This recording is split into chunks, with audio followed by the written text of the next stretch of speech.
You know that feeling, right? You're coding along and you find yourself writing the same try-catch block again and again. It's a common headache and it makes our code feel bloated and messy. But what if there was a better way?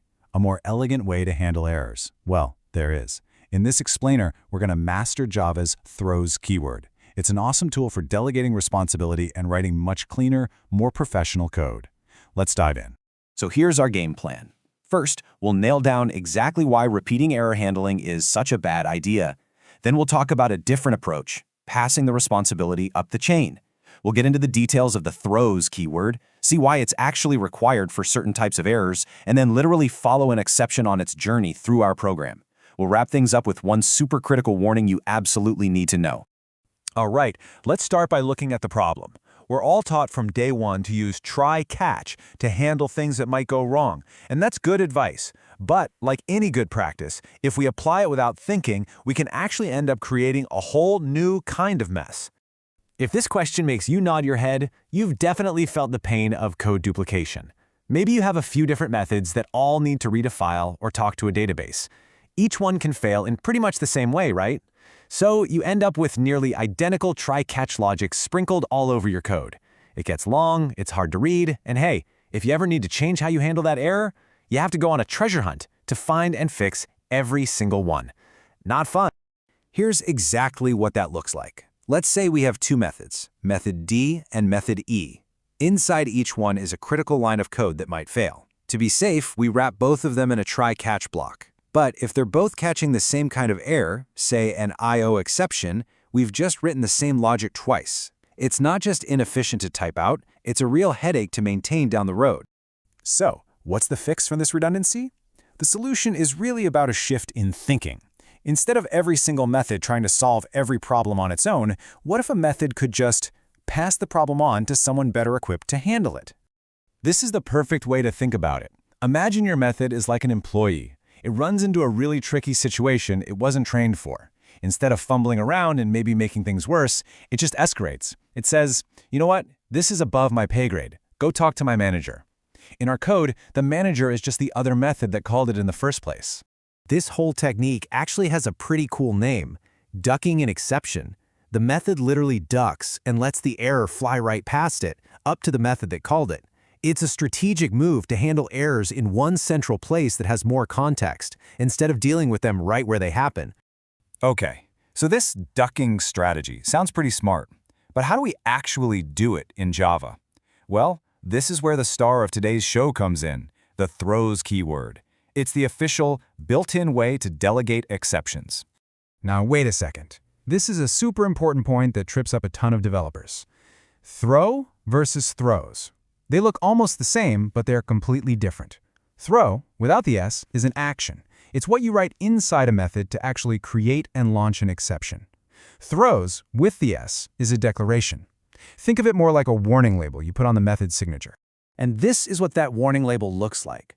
When you add throws exception type to your method's signature, you're making a promise to the compiler.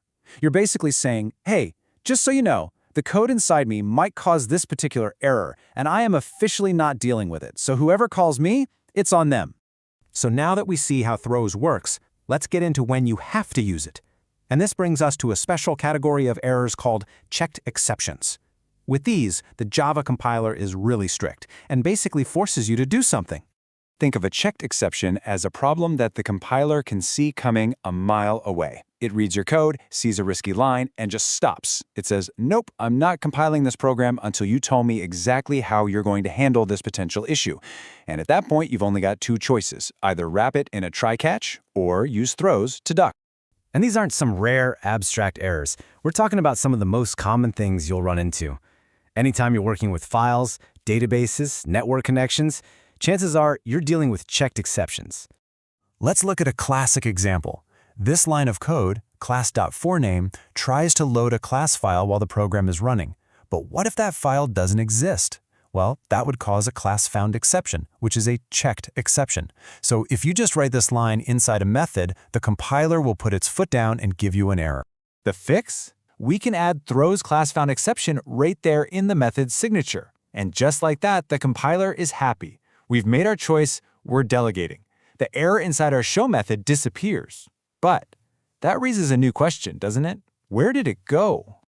When we delegate an exception, we're not making it magically disappear. We're just passing it up the chain of command. To really get this, we need to understand how a program keeps track of which method called which, something called the call stack.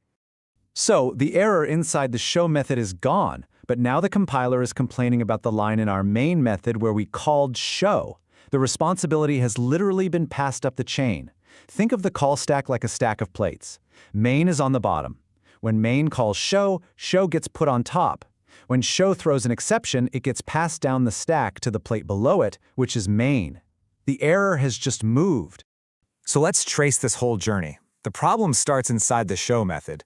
The throws keyword on show's signature acts like a delivery service, sending that problem up the call stack. It arrives at the main method, which now has to deal with it. You see, eventually this chain of passing the buck has to stop. Somebody has to finally take responsibility and handle the problem with a try-catch.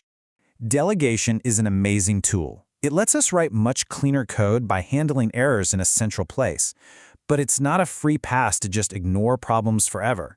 There is one hard and fast rule you have to follow, one place where the buck absolutely has to stop.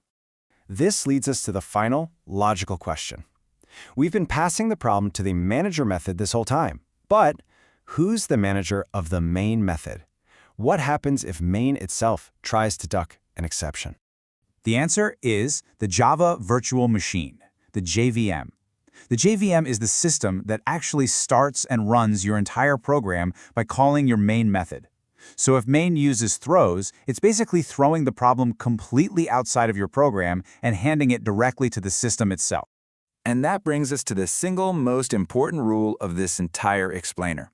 This isn't just a style tip. It's a fundamental principle for writing good, stable software. Never, ever, ever let your main method throw a checked exception. So why is this so critical? Because the JVM has no idea how to handle your program's problems gracefully. It won't pop up a nice error message for the user. It won't log the error to a file. The JVM has exactly one solution when it gets handed an exception from main. It prints a bunch of technical jargon to the console and immediately shuts down your entire application. The program just dies. So let's wrap up with this thought. The throws keyword is a fantastic tool. It lets you centralize your error handling in places that make the most sense. But it's a strategy of delegation, not abandonment. The ultimate responsibility for your program's stability is still yours. The real art of exception handling is knowing when to deal with an error right away and when to strategically pass it on, all while making sure there's always a final safety net in place to keep your program alive and well.